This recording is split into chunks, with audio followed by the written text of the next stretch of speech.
Well, this is a lecture part 2 on World War II. The United States is going to enter World War II quite famously on December 7th, 1941. Technically speaking, it would be December 8th when the Congress declares war on the Empire of Japan, and then a few days later on the Third Reich of Germany. But it is the bombing of Pearl Harbor and the Hawaiian territory that is going to bring the United States into World War II. Before the United States entered into World War II, it is fair to remember that the United States was very isolationist prior to the events of Pearl Harbor. In the 1930s, the United States made a concerted effort, especially through legislation passed by the U.S. Congress, to stay out of European conflicts. For the Europeans, the memory of the First World War was a mixed bag, as we've already discussed. For many Americans, in the immediate afterwash of the First World War, there was a jubilation, euphoria, excitement that we had, perhaps to use Woodrow Wilson's famous phrase, we'd made the world safe for democracy.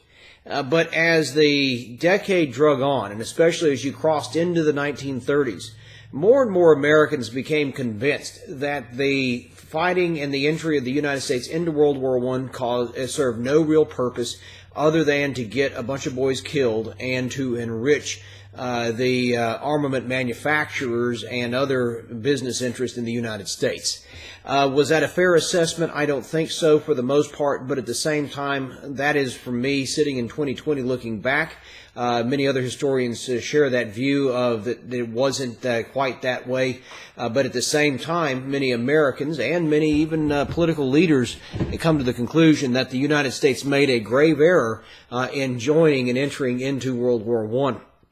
And so the general consensus was that in the early 1930s and especially the mid-1930s, that the United States was not going to get sucked back into a European conflict once more, that American boys would not be killed a second time for money or for power or for petty European politics, and that if the French and the British and the Germans want to fight it out, they'll throw in the Soviet Russians and so on. Well, let them do it. Leave us alone. We've got our oceans to protect us. You'll see neutrality acts passed by the U.S. Congress in 1935 or 36. You'll see other sentiments and statements to that effect, basically saying, keep us out and do not take us to war.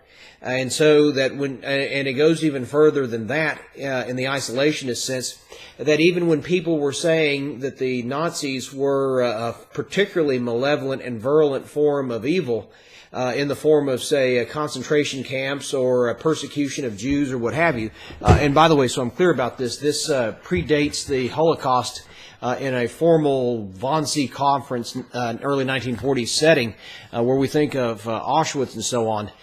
In the 1930s, when it was just becoming dimly understood in the United States, and more particularly clearly understood by people like Churchill that the Nazis were a threat, many Americans said, this is nothing to concern us with. It's nothing more or nothing less than British treachery and perfidy. As a reminder, going into World War I, there was a concerted campaign of lies, as I would call it, that helped convince Americans to get into the First World War, particularly with the rape of Belgium and others, I would say, conjured and certainly embellished atrocities. All that to say is that many Americans came to the conclusion that you could not trust what was coming out of Europe, and it was better to let them do what they wanted to do. So if you wanted to say, was America able to get into the war sooner? Could we have helped turn the tide? The answer is frankly no. I mean, yes, obviously you could in a what-if perfect scenario where people were all paying attention. But if in the United States, it's frankly true, is if the people want to do something, they will do what they do. You can pass laws all day long and you can hand down rules all day long, but if the people want to do something, they will vote with their feet, or by that mean voting with their feet is they will do it or not. And so if the United States as a populace was basically opposed to getting involved into some sort of European conflict, there wasn't going to be much appetite in the political class to do exactly that. Now, Franklin Roosevelt may have been sympathetic to the plight of the British and the French, But Franklin Roosevelt is an American politician. He is not a sycophant of the British or the French, and he's certainly not going to sacrifice his perch as president and his chance for being reelected in 1940 as president to chase after a war that was frankly unpopular in 1940. Americans read with interest, and Americans read with some, and frankly more and more Americans by 1940 and 41 are reading with more and more concern. But at the same time, that does not mean there is a general war fever in the United States like you had in 1917. It's just not there. That said, though, I must hasten to add this point to kind of balance out the neutrality and the isolationist sentiment in the United States. We were somewhat prepared for the war as opposed to or compared to, say, the Spanish-American War or World War I. The United States, after World War I was over, did or does what it always does prior to or even through World War II, is that when the war was over, we retreat back inward in many respects. And by that, I mean, yes, there's the ocean issue, meaning that that's a natural barrier that protects us. But secondly, the United States over its history until the post-World War II era, the United States disbanded the Army and sent the Army home. Not completely, but certainly after World War I was over, we sent the multiple millions of Yanks or doughboys, sent them home and basically pushed the Army down to a size of about 250,000, 300,000 individuals. Long story short was the U.S. Army by 1939, 1940 was in shambles. Shambles in the sense that it was poorly equipped, poorly trained. In some respects, you did have some good officers, but they had been kind of abused. Some officers had left the service. Most had stayed in. The principal officers we're going to talk about today, they stayed in, and it was kind of like this long journey to glory by it. But the U.S. Army was nothing impressive in 1940.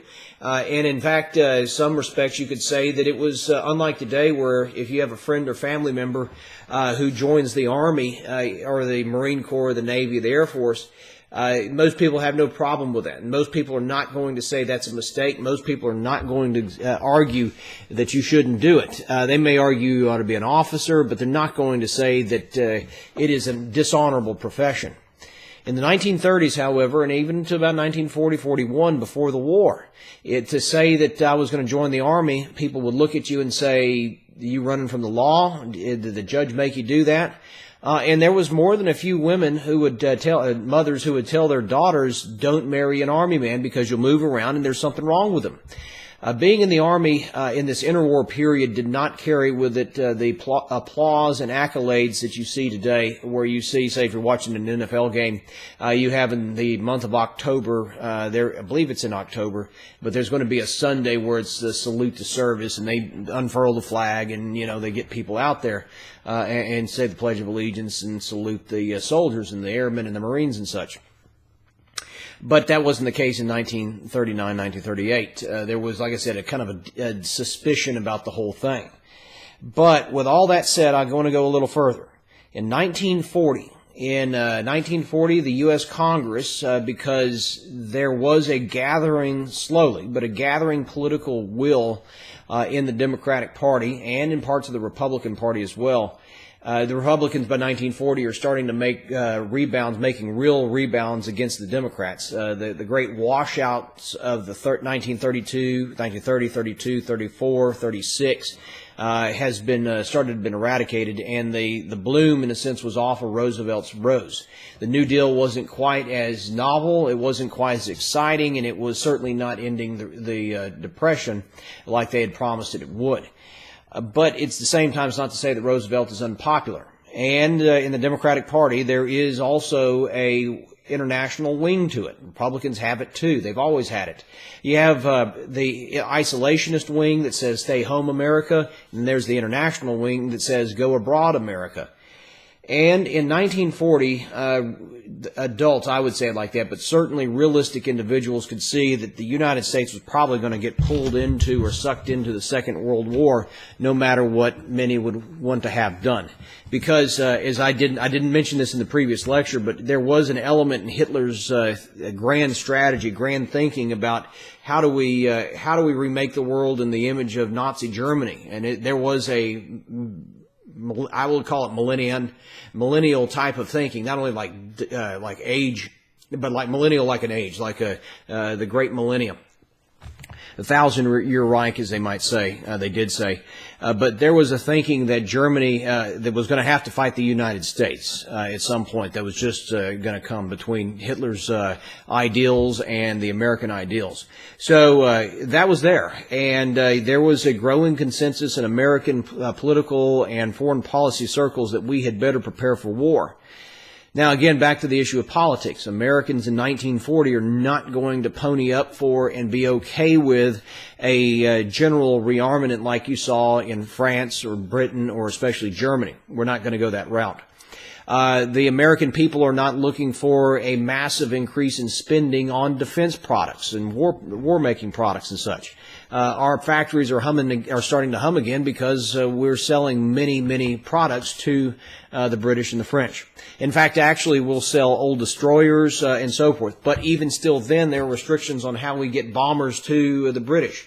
There was even some talk that the British were trying to buy airplanes from us, which they did, but we would have to, because there was some facets to the isolation law and the non-intercourse acts that basically said you could not help promote and move it, so you couldn't use mechanization, basically boiled out. You couldn't use an internal combustion engine to drag a fighter or a bomber across the Canadian border, and so there was some half-baked talk about hitching up teams of horses or mules to drag these purchased bombers across the Canadian border to the Commonwealth of Canada, which is, of course, in the Empire of Great Britain. Well, anyways, all that to say is that it was a real mess, and so there was a lot of strings holding back America. We will promote what's called Lend-Lease, and Roosevelt does promote that, the idea that if your friend had a fire, you would loan him a fire hose to put out the fire of his house. It was a false analogy, but this is politics, not a debating society. Those have some effects. Roosevelt does throw a little bit of weight behind helping the British and the French, but at the same time, he's a politician looking for that third term. He's not going to cut his own political throat to help the British out. And so, but ultimately the biggest thing that I would say helps prepare the American nation for war at least a little bit is the growing of the Army. And in 1940, the United States is going to institute the first peacetime draft in the history of the country. And it was about as popular as you can imagine, as popular, as I like to say, as a fart in a church house. There was a lot of opposition to it. Of course, it stirred up the isolationists, those who had lost sons in the First World War and had never gotten over it and said it was all a hoax and all a mistake. So that's all playing in the background. But they get it through. There was enough understanding and enough maneuvering and massaging of the politics and the politicians that by a close vote in the House of Representatives, where the real issue would be, they were able to pass the first peacetime draft in 1940. And so thousands of young men are going to be drafted into the Army to get them prepared for, well, the coming war. Some would deny it still in 1940 that the war won't come. You just have to hum loud enough and it'll go away. But people started to say, yeah, we might ought to start to get ready. But the thing is that in order to get that peacetime draft through the Congress and get it as a piece of legislation, you had to enact a sunset provision, which meant that the draft would end or fall dead a year after its enactment. Well, then that means you got to go around and you've got to reenact the draft. And obviously, once the war gets underway and Pearl Harbor happens, these issues are going to evaporate. But in 1941, prior to Pearl Harbor, the real fight in the Congress was again back in the House of Representatives, and it was the actions and the maneuverings and the chicanery of the Speaker of the House, Sam Rayburn of Texas, who helps get this peacetime draft pushed through the Congress. Basically, it is passed on about a 1 or 2 line person vote, and it just barely passes through, but it is reauthorized. So, in essence, what you could say is that in the months prior to the Pearl Harbor attack, the U.S. Army dodges a major bullet. Had the peacetime draft been disbanded, the Army would have not necessarily disintegrated, but it certainly would have scattered, and you would have lost valuable time. Again, I'm not going to tell you that the United States was prepared for war in the most wonderful way as we go into war, but it was more prepared than it could have been, and certainly in a sense it was more prepared than the First World War, where we basically built an army from scratch, or at least a modern army from scratch in World War I. But World War II, we're slightly prepared. Now, as the war is approaching the United States in the form of the attack of Pearl Harbor, Japan had been looking to expand its empire, and it looked across its map and it could see that the United States was going to be its main threat.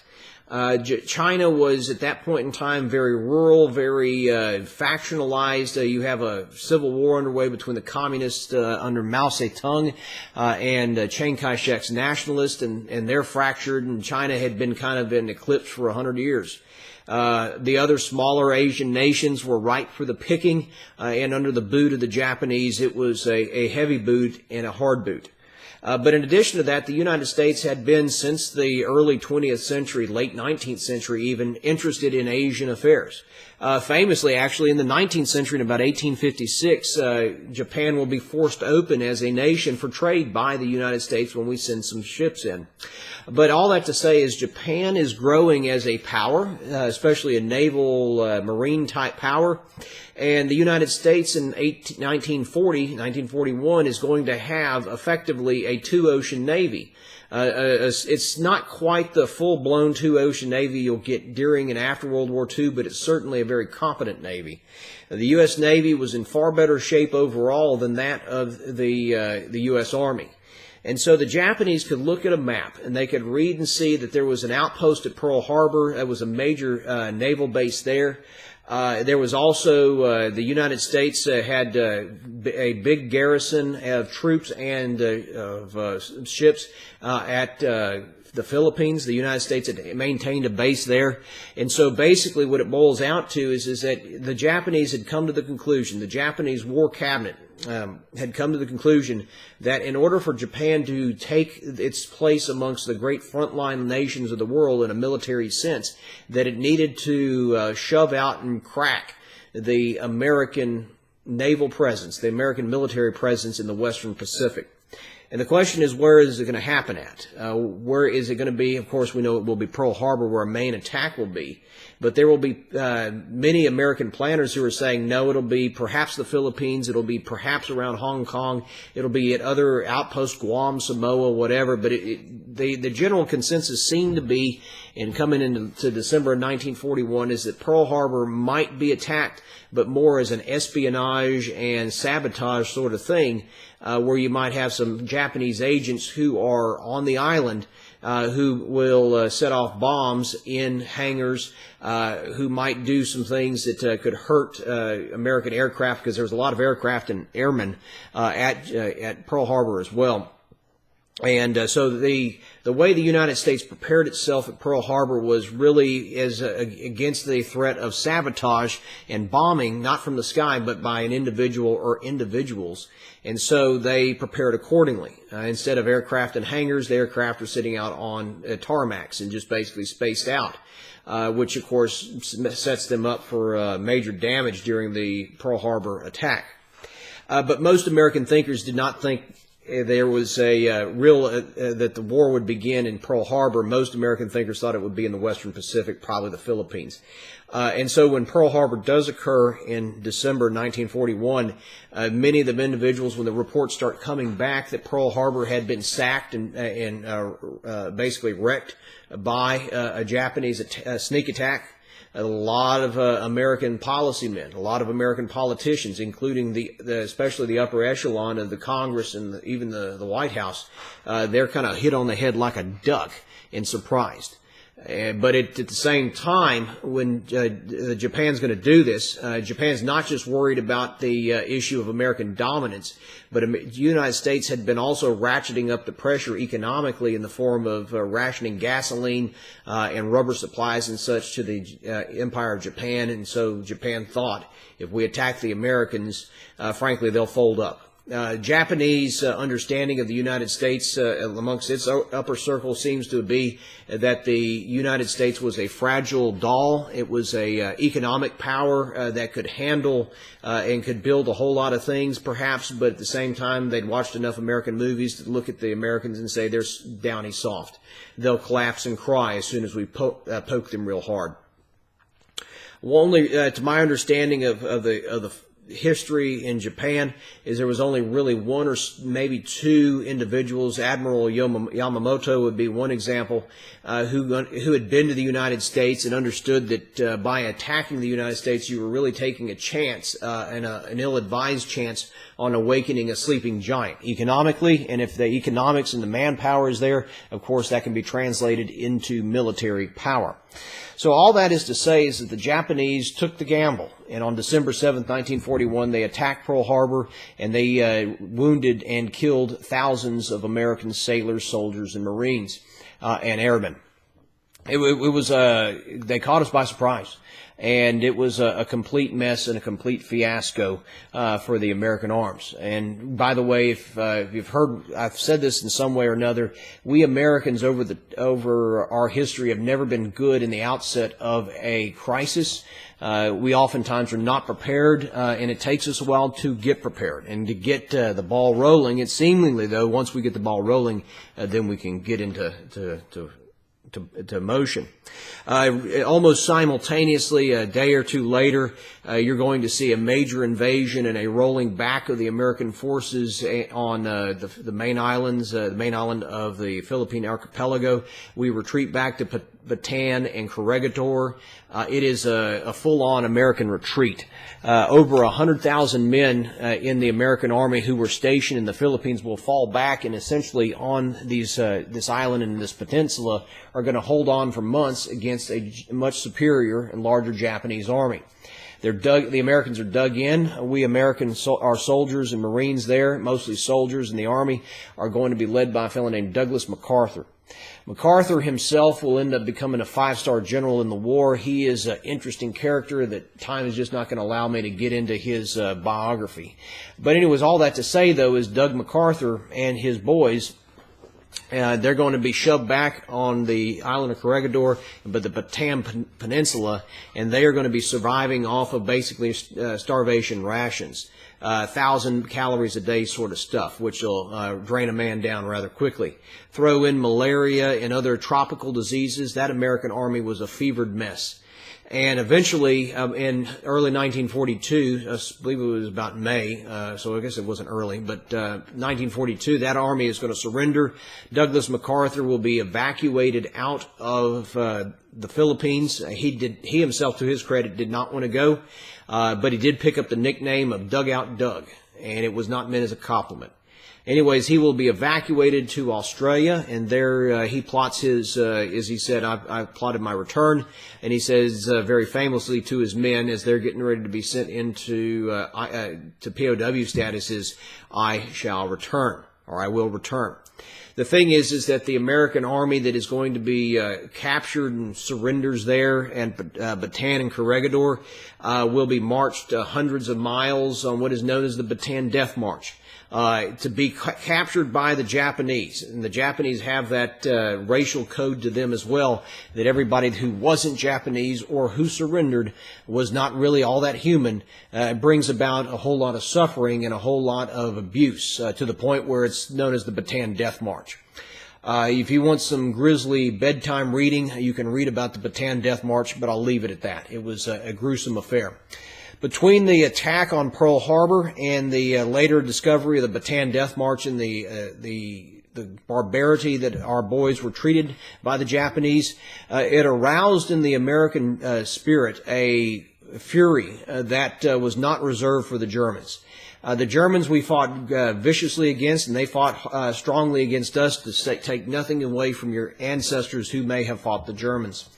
But the American soldier and Marine had a special hatred, for the most part, for the Japanese, at least during the war. And even it translates after that, that when Emperor Hirohito had died in about 1989, 1990, about 30 years ago, as this recording, Emperor Hirohito had died, and the President of the United States at that point in time was himself a Navy man, and that was George H.W. Bush. And by that point in time, the United States had recovered relations, and Japan had become a ally in a Pacific, meaning pacifistic nation. It had gotten the war stuff out of its system. Well, anyways, all that to say is that Hirohito had been emperor during the World War and was still on the throne after the war. You can read all the details you want, but there were many Americans, especially old veterans of World War II vintage, Marines and soldiers especially, who had fought in the Pacific theater, who were absolutely aghast and absolutely upset. It may have cost Bush the election too, that an American president would go over there and cry, as it were. I don't think Bush actually cried, but be over there and honor a man who had a hand in the Batan Death March, POW atrocities, a hand in meaning that he allowed those sorts of things to happen. He was the prime minister, he was the emperor, and he had power. He was not a figurehead. And also the Pearl Harbor atrocity, and so on and so on. All that to say is that when we talk about Hirohito and the Japanese, there are a lot of bad feelings, and there's going to be a lot of hard fighting. But as soon as the war is underway, the first question that the Washington leadership has to ask and answer is, how do we fight this war? Because on December 8th, the U.S. Congress declares war on Japan. A few days after that, Germany declares war on the United States, and we respond in kind shortly thereafter. So who do we fight first? So we find ourselves as Americans in a two-front war, which can be a very bad thing, especially if you're Germany. It can be a bad thing for any nation to be in a war on two fronts. So who do you put your main effort behind? Do you go after the folks who actually attacked you first, that being the Japanese, and try to crush them and then turn and then throw all your might against the Germans? Or do you stack most of your men and your material against the Germans and hold the Japanese at bay and fight them a little bit and perhaps win with a lesser hand? Our choice, because the Washington establishment viewed Germany as the greater civilizational threat, the greater cancer, as you might say, we viewed Germany as much greater threat, and we decided as a nation, we decided as a nation, and we decided as in the leadership to go after Germany. And there was no question now that we would fight, and we would fight to the utmost, at least for some time. The question is how long will people put up with the war, and so forth. But all that isolationism that I talked about at the outset of this lecture vanished overnight because of Pearl Harbor. Pearl Harbor had the effect of unifying the nation in a way that it hadn't been unified arguably since the First World War, or maybe the mid-1920s even, with Calvin Coolidge and his brand of quietness. But anyways, the United States coalesced around the flag, coalesced around the president. Isolation societies and clubs that promoted peace at almost at any cost had vanished and shut down overnight. There was a general war fever, if you like. People joined up readily, joined the Marine Corps, joined the Navy, joined the Army, and so on. But even with the recruitment, there wasn't enough manpower to do what needed to be done. And when it's all said and done, you're going to have a conscription. You're going to have a draft. And so the draft is going to be increased from about age 21 or so to about 35. The draft is going to be all the way out from 18 on the young side all the way out to about 45. So I would be potentially drafted in the World War II scenario, but I'd be an old man in that sort of thinking. Most of you watching this would certainly be drafted if you hadn't already signed up. So the draft cast a wide net, and many Americans are going to answer the call. In fact, actually, when it's all said and done, there were about 16 million Americans who go under arms in the World War, the Second World War, whether that's the Marine Corps, the Army Air Corps. There is no Department of the Air Force yet, formally speaking, the Army or the Navy. So you have a lot of folks who go into the service. Of course, the Coast Guard is pushed into the Navy. That's part of what happens then. There is a lot of men who go in. And what you also found out, too, is that a lot of men could not go. And that was also interesting to note, too, is that you found out because of the basic requirements of the service, especially the Navy and some of the others, is that you had to have a certain amount of teeth. A lot of American young men, 30-year-old, 35-year-old men, were missing too many teeth. And when I say too many, I'm not talking you needed to have all your teeth or only miss one or two. Basically, if you had half your teeth, they'd take you. But there were a lot of Americans, because of the Great Depression, had been hurt so badly by it on nutritional side, they couldn't go in. So they didn't make it. But most Americans, of course, who were of draft age did. So anyways, Americans enter the war, and we decided to fight Germany first. The thing that I would say like this for your notes, what is it that wins the war for the United States? Was it the fighting prowess of Americans? We Americans fought hard, sometimes brilliantly, sometimes clumsily. It depends on the area you're talking about, and depends on the timeline.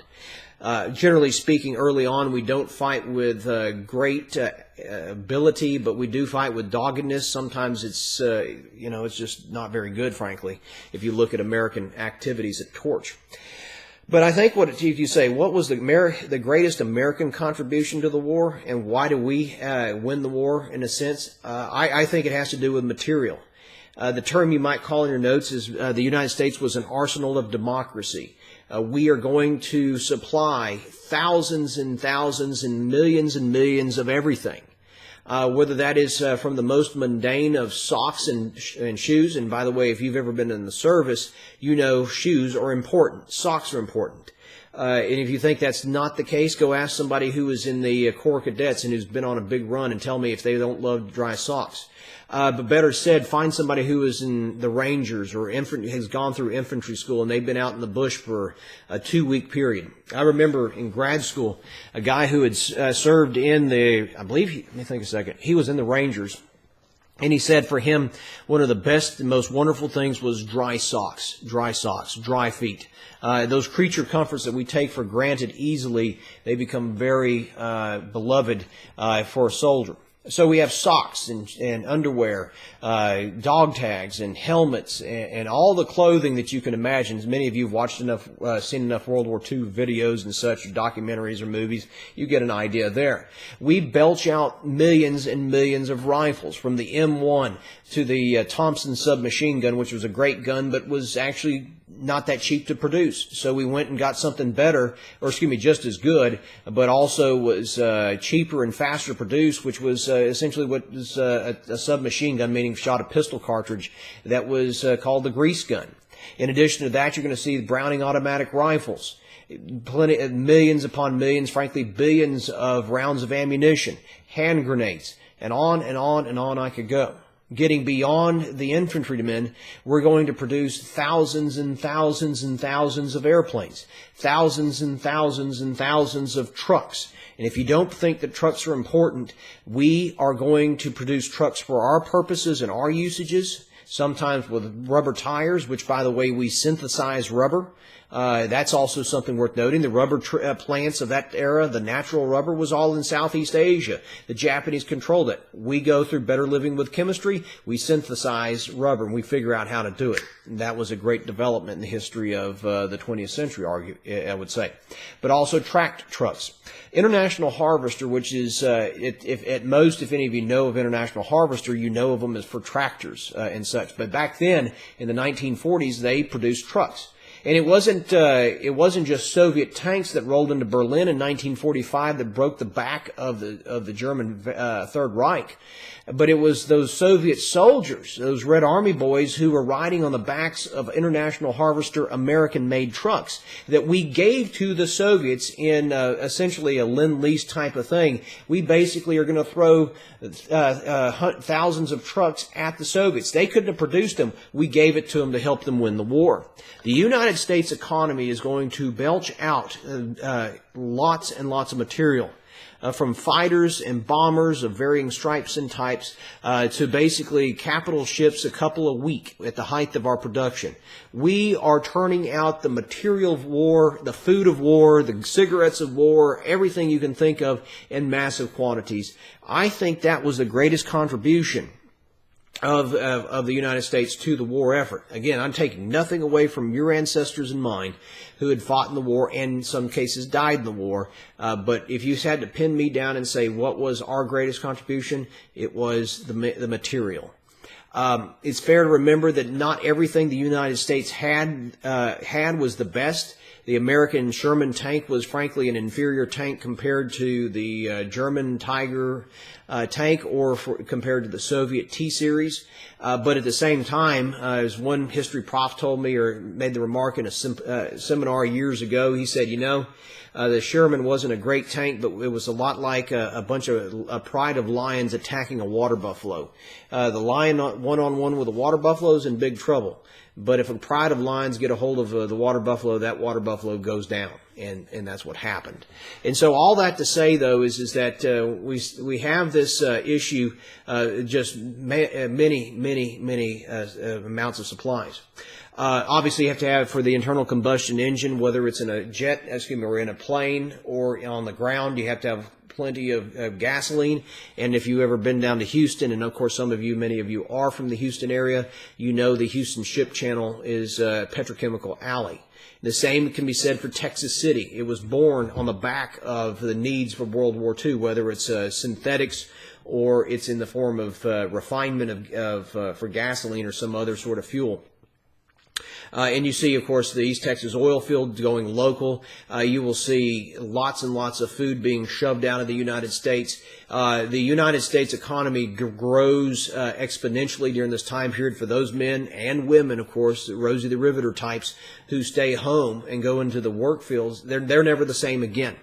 And so in a cultural sense, staying on the home front, it's fair to remember that those who were in the United States did not have everything they wanted. Did you have rationing in the sense that you couldn't eat meat ever? No, there was rationing in the amount of food that could be, the type of food you could get. By the way, there was rationing with gasoline. You could only get about 3 to 5 gallons of gasoline a week for most people. And the only way you could get more is if you were, say, essential. And so think of it that way. How many of you would be stranded or walking or riding a bicycle? But there was rationing. There was no new cars to buy from 1942 to the end of the war. All that production changed from Detroit from building of cars to building of tanks or something else. Detroit was a boom city. It was no decrepit hulk of a city like it is today, and it certainly was a decade ago. But it was a boom city, just like it had been in its prime in the 1920s. Millions of people will choose to live in and around Detroit, Michigan, for example. Chicago, the same way. The port yards of Oakland and San Francisco are teeming with people and supplies and men and soldiers and sailors going in and out. The United States economy is just booming, and people are going to work. Culturally, we're never the same again. World War II is going to produce, and this is stuff I would lecture on if I got further in the semester, but I'm not going to. But the United States, the effect upon the United States of the World War, and it was true, this part is true for both World Wars, but especially World War II, is it produces in African American men the desire for equality, the desire for equal treatment, the desire, to say it a little differently, for enforcement and enjoyment of civil rights. Especially after World Wars I and II, where you hear some variation of fighting for civilization, fighting for democracy, fighting for liberty, fighting for American values, and so on. It rings awfully hollow when you come home and then all of a sudden you're said, okay, well, thank you very much for your service, now get to the back of the bus. and they might even not have said, "Thank you for your service." That rang hollow. And in the civil rights era of the 1950s and 60s, a lot of the foot soldiers, to use a term, a lot of the activists in the civil rights movement within the black communities of Mississippi or Louisiana or elsewhere, Detroit even, many of those activists will have been themselves soldiers in World War II. I use the example of the African American community, but you can also say that about Hawaiians. There was, or the Code Talkers of the Navajo, and on from there. But the war, in a sense, produced a confidence and an assertiveness. Assertiveness is, I think, the better word, but both are appropriate, in these men who are willing to fight for the United States, but they also expect in return some sort of equal status with Anglos or others of white skin. But the fact of the matter is that that's there. Also, it starts out this way. I put a little less pressure on this than I do on the civil rights issue. Culturally and domestically, you see the rise of women working in the workforce. After the war's over, you do see a mass, many women return back to the domestic home front. But some women are never the same again. And I mean that in the sense that they had gotten a taste of working in the world, and going home and perhaps raising children or being domestic was not something they were interested in. Many other women, however, went home and were quite happy to do so. They went to work in a factory or somewhere else because that's what necessity required. They preferred the domestic life that they'd known before the war. It just depends on the woman you're talking about, but you can also see kind of a headwater sort of idea of feminism come out of this World War II era. So that's in there as well. But the United States is going to be greatly affected, and obviously there are a lot of folks who are going to be wounded and killed in this war. Outside of the Civil War, which took the lives of 660,000 individuals, World War II took approximately the lives of about 400,000 Americans, not to mention thousands and thousands more killed. But it's also worth noting, too, as I often do in lecture of other wars and conflicts, in all wars prior to this one, what killed the most people? It was always disease. Even in World War I, which was a very mechanized war, it was still disease, say the Spanish flu, for example, that killed most of the boys. In World War I, even with modernizing medicine, and you are in 1918 in the age of modern medicine, you're looking at a rate of infection that killed 10 or 15% of the people who were infected. In fact, what I'm trying to say is that the rate of infection was very high, and not as high as, say, the Civil War or wars gone by. But World War I still had that, even though it was modern in some respects, it still had a primitive feel to it in the medicine field, even though medicine is starting to come about. But at the outset of World War II, however, and in the American entry in World War II, penicillin had been developed, but it was impossible seemingly to make. You had to have certain products, you had to have certain ingredients which were only found in nature. But to the credit of the federal government and to the credit of the Roosevelt administration, it was his directive and his people's carrying it out that decreed that we've got to synthesize and be able to make penicillin, which is, of course, antibacterial, and be able to make it in large quantities. And so by the time you see the United States Army landing in Europe in 1944, the boys in the back of their pouches, as it were, they're going to be carrying vials of penicillin, so that a medic or a corpsman comes upon them and says, sees them wounded or something like that, he will give them a shot of penicillin to immediately prepare the body and get the body ginned up to prevent infection, which of course had killed many people before. Not to say the boy always lived, but at the same time, death from infection plummeted in World War II. By the way, also worth noting as well before I leave the medicine and medical fields, it is also in World War II that you see the widespread use of things such as DDT, which is a pesticide, a very good pesticide, but overused it can be very deleterious to the health of the environment and people. But one of the thoughts of the Nazis were, or the Germans were, in the avalanche, or which is the Italy invasion, is that Italy and parts of southern Italy around Naples was prone to horrible malarial outbreaks each summer, the swamps, as it were. And so the mosquitoes would arrive. The Americans would get there because they don't have malarial pills to speak of. They're not immune to malaria like, say, other groups are, and that will fill the valleys full of water.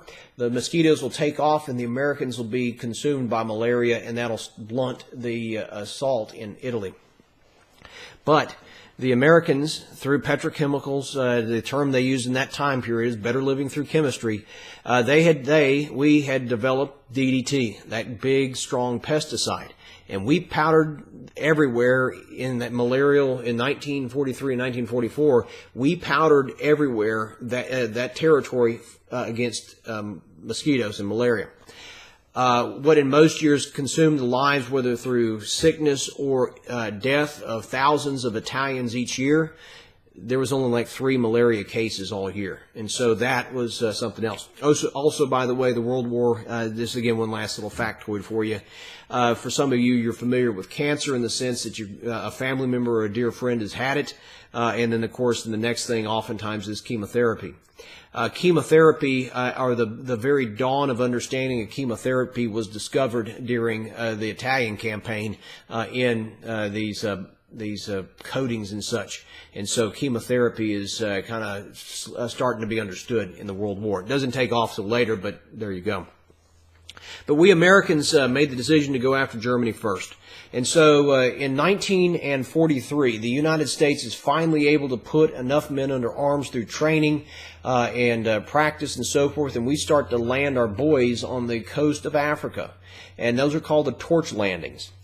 The first man I want to bring up to you today is, there's several great commanders, and I'm not, if you're to do this, you would take an entire semester to lecture over World War II. Some of you might go to a college, A&M or somewhere else, where they have a really competent lecturer who can lecture the entire semester on World War II. That would be a fascinating course to take. For me, Civil War would be my wheelhouse. Anyways, all that to say, though, is that I think one of the great heroes, an American hero, I unashamedly use that term. One of the great American stories coming into this is the story of Dwight Eisenhower. Dwight Eisenhower later will become president, and I think a very good president at that. But Dwight Eisenhower in 1942-43 was kind of a junior, he's not a junior officer, but he is kind of he's a competent chief of staff. He'd been chief of staff to Douglas MacArthur in the 1930s. He'd served with MacArthur in the Philippines. Dwight Eisenhower came to the attention of George Marshall. You probably had to write Marshall's name down. George Marshall was the chief of staff of the U.S. Army. Today we might call him chairman of the Joint Chiefs, but back then just chief of staffs. And a lot of folks thought that Marshall would be the one that would be the lead American general in the landings in Europe. But Roosevelt needed Marshall kind of as a safety blanket, as a weighted blanket, so that Marshall could talk to the president and Roosevelt could talk to Marshall. And so Marshall stayed in the United States, and he had his 5th star as well. George Marshall is a major player in the post-World War era as well. But Dwight Eisenhower, back to him. Dwight Eisenhower is born in Texas, grows up in Kansas, and is, like so many Americans, transformed by war. He was a member of the class of 1916 at West Point. The story of that class was, as they called it, the class the stars fell on, because so many of that class in 1916 became generals before their careers were up. Obviously, many of them served or fought in some form or fashion in the First World War as junior officers, as lieutenants and captains, and maybe a major. But many of them will serve in a very long and lengthy process in the interwar period, as I've already mentioned. And by the time we get to World War II, they've had 15, 20, I guess it'd be 20, 25 years in service, and then all of a sudden the promotions come. Eisenhower is perhaps the best of them all in many respects. But he was, I would say, an American example because he's just a farm boy. And like many people who get into this army are never the same. I didn't say this, but I'll just say it real quickly. A lot of the soldiers who go through the war are never the same, not just because of the war, but because they were able, because of the GI Bill, for an example. And some of you watching this are going to college on the modern version of the GI Bill. The GI Bill takes many a farm boy and many a city boy who was poor and puts them through A&Ms of the world, puts them through Purdue's of the world, and so forth. So that GI Bill is a big deal. But in the case of Eisenhower, he comes from no status. He comes from no position. That's unusual in the history of man for a person to become a general and come from humble beginnings. You'll see that throughout America's history. Lots of folks come from humble beginnings, and by their grit, determination, and ability, they go far. In the case of Eisenhower, he went far because he was an able administrator. I think Dwight Eisenhower's greatest quality as a general was not as a field tacticianer. I think he's sometimes a little bit clumsy there, at the same time not very imaginative, all those sorts of things. He's not going to be considered in the same breath as a Grant or a Lee in American sense, Patton for that matter, if somebody wanted to bring in the World War II angle. I would say he's not in the same level of Napoleon or anything like that. But I think Dwight Eisenhower's greatest ability as a commanding general, whether it is Torch, where he's learning the ropes and it's kind of, you get on the field and you do it, and then, of course, Overlord, which is the D-Day invasions of Normandy, where he goes and he becomes a legend, becomes a hero, becomes a field marshal, effectively, in American sense. What makes Eisenhower great was his administrative ability. In an organization as diverse and as fractious and as ego-laden as the Allied Expeditionary Force, especially Overlord in 1944, the invasion of Europe, the invasion of France across the English Channel, Eisenhower spent as much time not just worrying about the plans, of course he worried there, but also stroking egos, trying to make sure everybody sang off the same proverbial song sheet, the symphony worked together. He had to be politically good, and he was. He knew everybody, of course, but he was also, he could be firm when he needed to, forgiving when he needed to, harsh if necessary. I've never gotten the impression he was a yeller or a screamer. He was never as theatrical as Douglas MacArthur or George Patton, but he also had that face of his. And if you've ever seen a picture of Dwight Eisenhower, he had one of the most expressive faces in American history. If he smiled, he lit the room up. It helped him out politically when he ran for president in the 1950s, let alone his war hero status. But he had that reassuring face that there was this optimism that it would turn out okay, even if there were dark days ahead. And you could look at his face and you thought you knew what he was doing, but he was actually a really good poker player, in fact. He was a great bridge player, great poker player. He learned that well. He made a lot of money that way, actually, when he was hurting for money in the interwar years. But just think about all the men he had to deal with. If you talk about Eisenhower, he had to deal with President Roosevelt, senators and congressmen occasionally, especially senators. Had to deal with George Marshall and the Pentagon, which had just been built, and all the egos there. George Patton, who had an ego the size of the Blinn College campus. Omar Bradley, who is there. Lucian Truscott, subordinates who might think they should be generals, who hope to become that. So he has to try to get them all pulling in the same direction. And that's just on the American side of the fence. And then cross over and let's look at the British. Who does he have to deal with there? He has to deal with Winston Churchill, who is a great man in my estimation, maybe the savior of the Western society and civilization. I sang his praises in the last lecture. He couldn't control money; he made money and he spent it. But that's a common fault to most of us, I imagine. But anyways, Churchill also believed he knew everything, and he was a brilliant man in his own right, and he had an ego the size of the building. Heck, he did not building Big Ben plus the Parliament House. But Churchill also thought that perhaps England should lead the way, that England was still the senior partner in the transatlantic relationship, whereas the Americans we understood that Britain's time had passed. Churchill didn't always understand that, and at times he did understand it all too well, and it hurt, and it was just a hard thing for him to gather. But Eisenhower dealt well with him, was able to stroke him properly, get him to work, and we go from there. Those two men got along fairly well.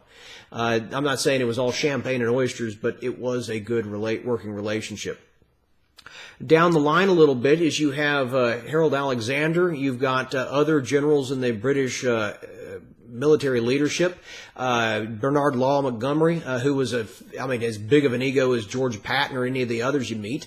And again, by the way, I should be clear about this. Ike had an ego too. I don't want to make it sound like he was Molly modest or something of that nature. He's not. He's got an ego. They all did. But he can control it better than some. And he dealt with them. And then on top of that, not only does he have to deal with British leadership, then he's got to deal with the French. And that means Charles de Gaulle.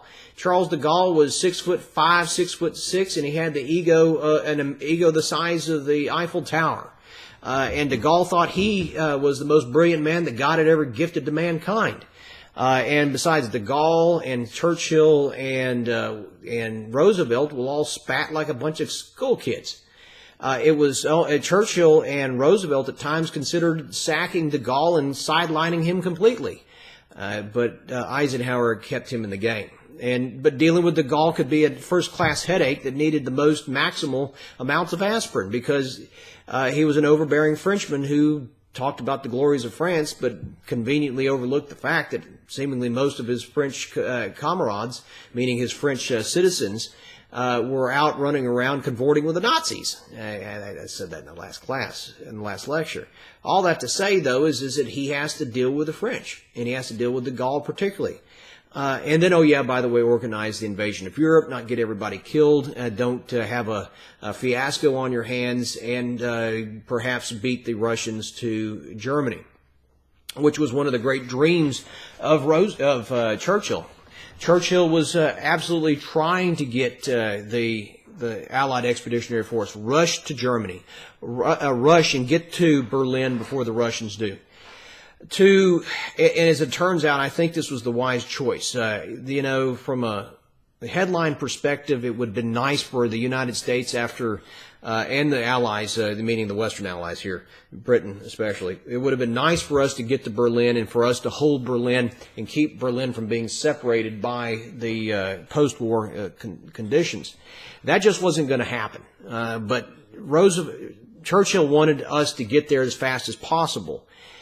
To Eisenhower's credit, he was more interested in the military angle and the military advance, and the war will grind out where it does. So, in essence, as the war drags on, Germany now is in that anvil, but they're in that enviable position between the hammer and the anvil, or two pincers, if you want to think of it that way, are two walls closing in on Germany.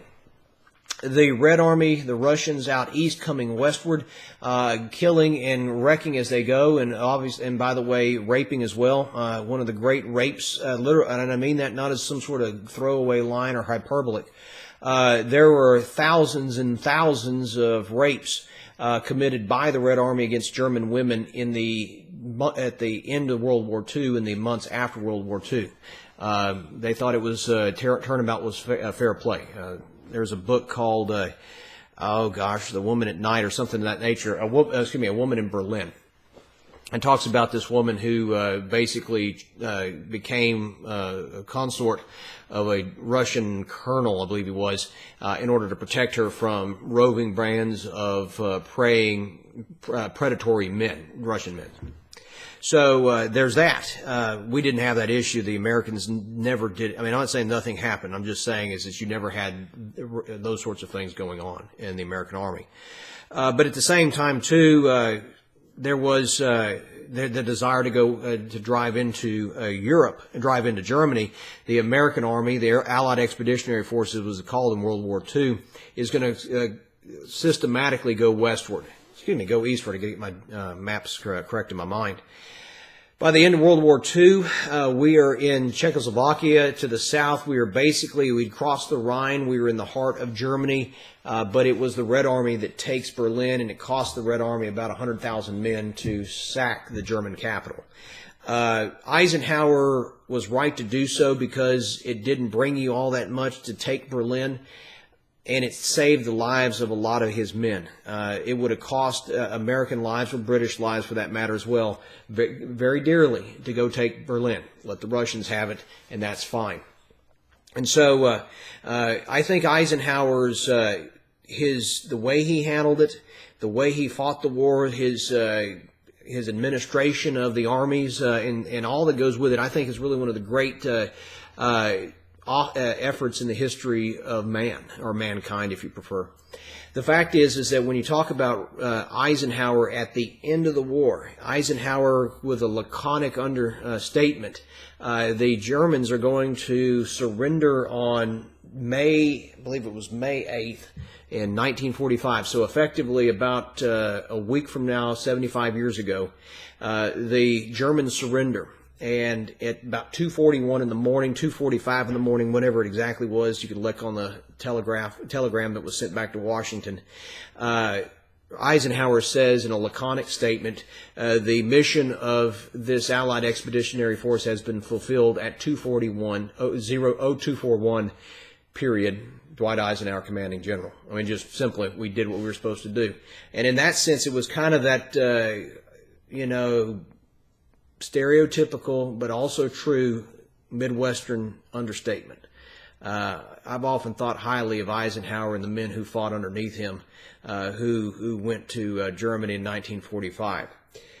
In 1945, in 44 when we land, if you were to look around, you're not going to find any Marines. As I start to transition, and like in the last lecture, I spent all my time talking about Europe, and I'm going to spend probably 15 minutes talking about Japan and the island hopping. The fact is that you're not going to find any Marines in Europe, and that goes back to World War I. The Marines had gotten a lot of publicity and press in World War I, and the Army did not, and so there was a lot of inter-service rivalry. And basically, the Army, which had the upper hand at the outset of the war, said to the Marine Corps, y'all have to deal with the Japanese on the islands. We've got the main show, and we'll handle the war in Europe. Also, on top of that, it's fair to remember, too, is that there were a lot of men who were going to pay some heavy prices. The most decorated soldier in World War II for his combat experiences, he'd killed seemingly hundreds of Germans single-handedly, is a guy named Audie Murphy. Audie Murphy. He will ultimately, after the war is over, he's a hero, and on top of that, he will become a movie star. I wouldn't call him on the same level as John Wayne, but he certainly makes money and makes good money as a movie star. But like a lot of those men who saw the war, who went through the war, and this is true for World Wars II, World War I, the Civil War in many respects, you saw things you never got over. And for Audie Murphy, he was married several times, as I recall, but also with Audie Murphy, too, what you see with him is that his wife testified later after he had died in 1965 or so, 66, said that he would wake up in the middle of the night and he would basically jump on her and try to kill her, and he's all asleep. But those nightmares always came back. Those dreams always came back. It was something that Charles Whittlesey in World War I dealt with, and most men who saw the combat deal with in a present tense. Some men do better dealing with it in the long term, and some less. So The war in Europe is over. We win. Germany, I should hasten to add, is in ruins. We bombed them and bombed them badly. We bombed cities such as Berlin and Hamburg and Frankfurt. We bomb small towns. We bomb large cities. We bomb everything that we can bomb. We lose a lot of airmen that way, but at the same time, we kill thousands and thousands and thousands of German civilians. Most famously in the aerial bombardment of Germany. And Germany, I would say it like this, paid the price for her love of war and her association with the incubus Hitler. Most famously is the firebombing of Dresden. Dresden had been left alone, and Dresden, before it was bombed into oblivion, was a beautiful city. And Kurt Vonnegut, who wrote Slaughterhouse-Five, maybe some of you read that in high school. He was there. He was a POW held in Dresden. But what had happened, and this is true also not just in Germany, but we did it also to the Japanese, is those incendiary bombs that we dropped on those cities created such a firestorm, such an inferno, and burned so hot that it literally, in a sense, sucked all the oxygen out of the air. So you'll see people who will, in a sense, look like they were untouched, but their lungs have been essentially ripped to shreds because there was no oxygen. Other individuals, this is true in Japan and in Germany, who in these cities that are bombed by our incendiary bombs. And I'm not talking about the atomic bomb, so I'm clear. I'm talking about just conventional weapons of the era.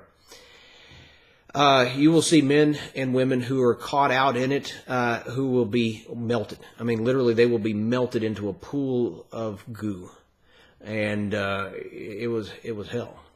If there's ever been a representation of hell on earth in a literal sense, it was there at Dresden, and it was there at Tokyo and other cities. Maybe the best example could even be the atomic bombs. But we killed a lot more, so we're clear about this in our notes now. We killed a lot more people, civilians now, in the aerial bombardment and the aerial bombing of cities than we ever did with the atomic bombs. So, FYI.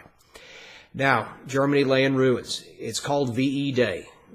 May 8th, I believe it was, 1945. Europe was excited. Washington, too. But it was also somewhat subdued because the war was not over for the United States.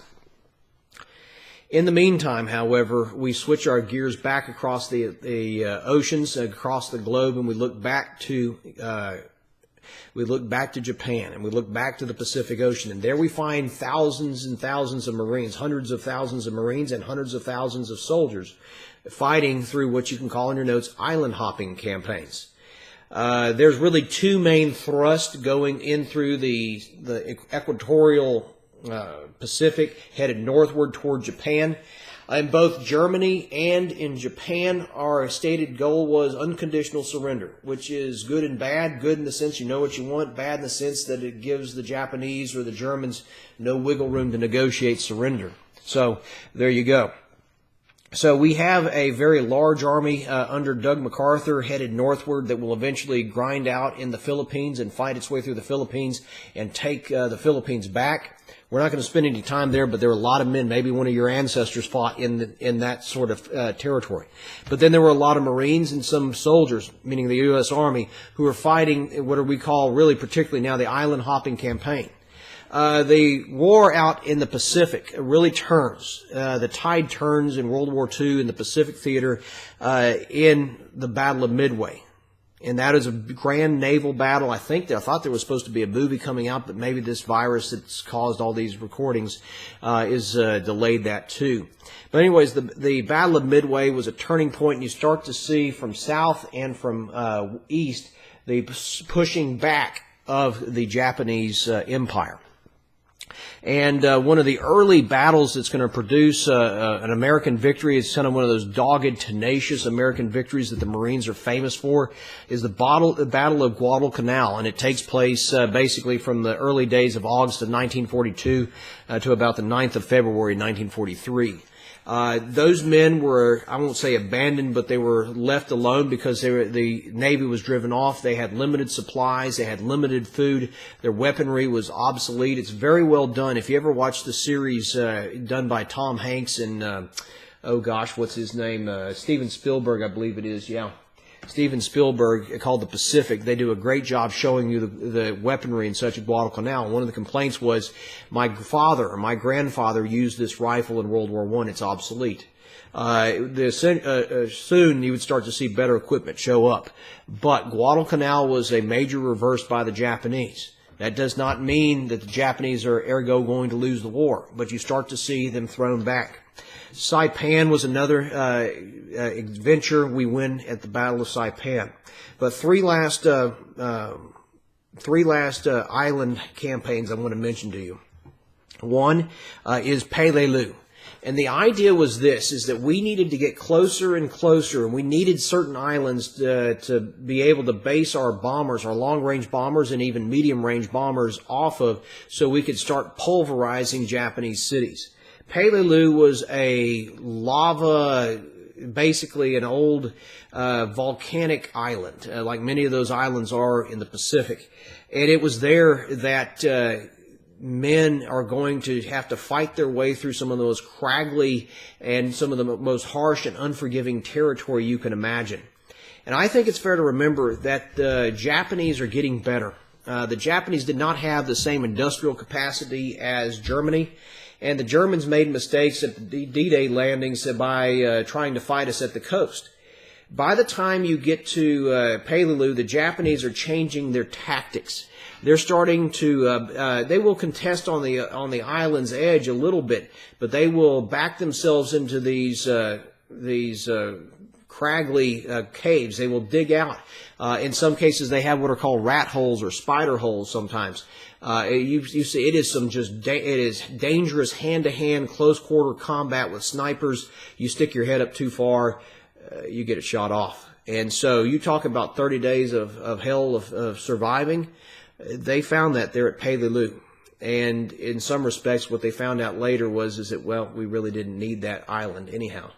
But one of the best books I've ever read on combat, one of the best books I've ever read from a soldier's perspective, and it was because of the Pacific HBO docudrama from about a decade ago that I came across this. I don't always chase after World War II themes. Was a memoir called With the Old Breed by Eugene Sledge. Probably the best single volume. It's not long. It's well written. It's kind of like Ulysses S. Grant, just good writing. But he was a Marine. Excuse me. Eugene Sledge was a Marine from Alabama, South Alabama. He was, as somebody said about him, when he joined the Marine Corps in 1943, I believe, 42 actually, I think it was, late 42. He was 18 going on 13, or 18 going on 15. He was a young man. He wanted to get into the Army. His brother he wanted to get in the Marine Corps. His brother was in the Army. His friends were in the service, and on I can go. His father had served in World War I. And Eugene Sledge, Eugene Sledge's father was a doctor. And his father, who was a doctor who served in World War I, did not want his youngest son to go because of what he was going to see. The father knew what the son was wanting. The son thought it would be, I don't say he thought it would be fun and games. He wanted to serve his country. He wanted to do what others had done. He didn't want to be left at home. But the father really said, I don't want you to go, but son, I can't stop you. Just understand this, and I'm more or less quoting now. He said, just understand this, son. It wasn't the wounds that so horrified me when I'm paraphrasing really. It wasn't the wounds that so horrified me in the Great War. It was that those men wasn't that their flesh had been torn, but it was that their souls had been torn out of them or ripped out of them. They were soulless. And that was the worry of the father for the son. Anyways, Eugene Sledge saw Peleliu and he saw hell. He saw fighting, horrible fighting. If you have a great ancestor who was there and he fought, and some did, and most did, and some didn't, they saw a lot. Hopefully, a lot of them don't talk about that. By the way, just as an FYI, if I never said it to you in class or anywhere along the route in lecture, if you meet a man or a woman, but a man who says he serves in combat and he brags about it and talks about it and does this and that, be very careful about them, because either they're probably a liar. They're probably a liar. A lot of the men I've ever met that have served in combat, that is a memory that they want to have locked away. Sledge didn't just fight at Peleliu, which was bad enough, but he fought elsewhere. I'll come back to his next encounter in a minute. But the next island, and the Japanese are getting good at defending islands. They're really getting good at it. The closer we get to Japan, the Japanese may realize we're going to lose this war, but we're going to make those Americans pay with every ounce of blood we can and every pint of blood we can. The Japanese are going to get really good at it, and they're going to, at Iwo Jima, they're going to let us land. And we get bottlenecked up on the coast, and then the Japanese they had built defenses in echelon, and we have to fight our way through that. Iwo Jima, famously, some of you have been to Washington, D.C., many of you have seen the iconic photo of the flag being raised by the Marines on Mount Suribachi. Anyways, it was from essentially 19th of February to 26th of March 1945, and we spent tons of treasure and blood taking that island so we could launch from there to Okinawa. It was Okinawa that I was referring to when I closed the discussion on Germany in 1945. It was Okinawa that was getting ready to be was already actually the great bloodletting that was consuming the lives of many soldiers and Marines. Okinawa was getting closer and closer to the home islands. I mean, it's right on the doorstep of Japan. To this day, well, at least last I checked, we still have some Marines who are stationed at Okinawa. That's just a remnant of the old Cold War. But anyways, Okinawa was going to cost the lives of thousands, and Sledge was there as well. And of course, he survives it, but it was just mud and rain and just atrocity after just a grinding atrocity. Sledge himself, the way he dealt with his, we call it PTSD. They called it battle fatigue back then.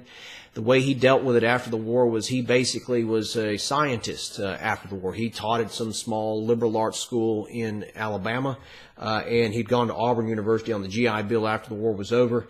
Long story short is that Sledge basically said, he by the way, did not like war movies. A lot of those guys will not watch war movies because it just brings back up the bad memories. And so what he did was he spent, if something had triggered him in the day, he would spend that evening so those dreams would not come back. He would do his best to study what he loved, which was science, and I believe it was chemistry, no, it was biology, I think.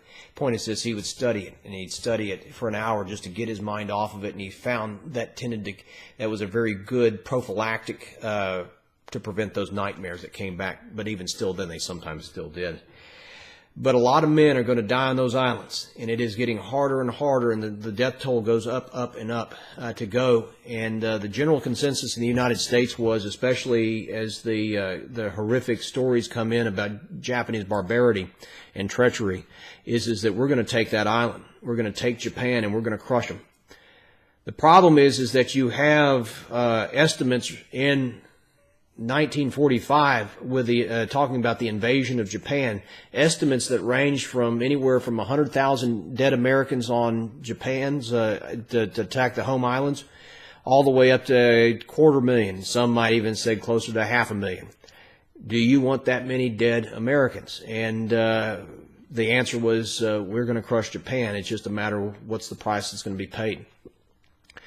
In the meantime, in the summer of 1945, the U.S. government was successfully testing the atomic weapon in New Mexico at Los Alamos. It was, as will turn out, riddled by spies who were selling their goods back to the Soviet Union. Klaus Fuchs comes to mind, but there are others as well. But the thing is, we used 2 atomic bombs on Hiroshima and Nagasaki, killing thousands and thousands of people in its own right in a horrific way. And it ends the war. It ends the war in August of 1945. Many of the men who were at Okinawa or Iwo Jima or Peleliu, many of the men who had been actually in Europe, were being prepared to be shipped across the globe to Japan for the landing and the invasion and the crushing of Japan. It didn't happen because of the atomic bomb. The atomic bomb stopped that. The Japanese surrendered in August of 1945. And a lot of soldiers and a lot of sailors and a lot of Marines basically said something to the effect, my life was saved.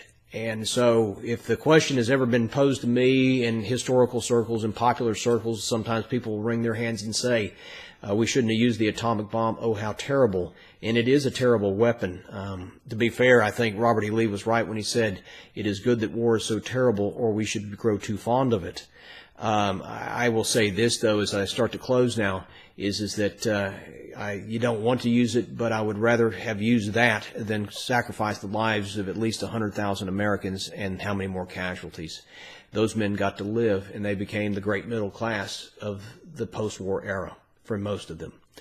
Not to say that every man is perfect or good or great, but at the same time, there were a lot of men who survived because of it, and they had children, and perhaps one of those offspring is you watching this video.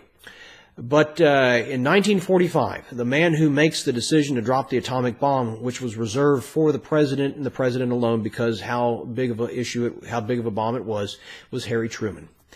Franklin Roosevelt was a sick man in 1944 when he ran for president for the fourth and final time. If you look at pictures of Franklin Roosevelt from when he became president in 1933 to when he ran for president in 1944, he looks like a dying and sick old man. His face has gone from thick and not say puffed up, but thick and full, to being gaunt and ghost-like. If you look at Roosevelt in 1944, his hands shook. He had tremors. Whether it was Parkinson's or something else, who knows? He had congestive heart failure. He smoked like a chimney, and he did not exercise enough. I put it together, and he was also in a wheelchair, so that obviously didn't help matters with the exercise. All that to say, though, is that he believed that he needed to run for a fourth term. I have, over the years, disagreed with that. I think he thought he was indispensable. That may be true. I still stand by that statement. But at least in 1944, that when Roosevelt ran in 1944, and he had to, a couple times he had to prove that he still had it, because the Republicans had initiated a whisper campaign that the old man, meaning Roosevelt, was an old man who no longer had his fastball. Roosevelt clearly was dying, and everybody could see that. But would he make the term? Probably not. Would he see the end of the war? We hope so. Roosevelt in 1944 is going to ride in several parades in American cities, such as New York City. In one case, he was sitting in an open-top car in the cold rain with a cloak over him. It was probably a minor miracle they didn't catch pneumonia for that. But all that's to say is that Franklin Roosevelt, in the summer of 1945, early August 1945 actually, is going to die of a brain aneurysm, essentially a burst blood vessel in the brain. Much like a stroke, a crippling stroke. He was in Warm Springs, Georgia with his girlfriend, not his wife. And he was there sitting for a portrait when he said to his girlfriend, he said, "I've got a tremendous headache." And then he basically fell over dead. The man who replaced him was, I think, one of the second-tier near great presidents or very good presidents in our history, along with Dwight Eisenhower, who replaces Harry Truman. Harry Truman was another one of those Midwestern boys that come out of nowhere seemingly to affect the history of the United States. Never went to college, was a captain in the World War I, and he was a vice president under Truman. Truman was a vice president under Roosevelt. Sadly, Roosevelt did not inform Harry Truman of any of the responsibilities. This I do fault especially Roosevelt for not taking the time to inform the vice president just in case I die, sort of thing. But oftentimes we have issues with our own mortality. You and me are probably no different, that some of us would rather not think about that issue, that I might be dying. And so Roosevelt did not inform Harry Truman that a bomb of great consequence, the atomic bomb, was about to be completed. And so that when Harry Truman became president at the death of Franklin Roosevelt, Harry Truman, who became a very good president in his own right, one of the first things he had to decide was, shall we drop an atomic bomb on Japanese cities? And he said yes. And so with that closes World War II. And that closes this lecture for the day. You have a good day. We'll see you later.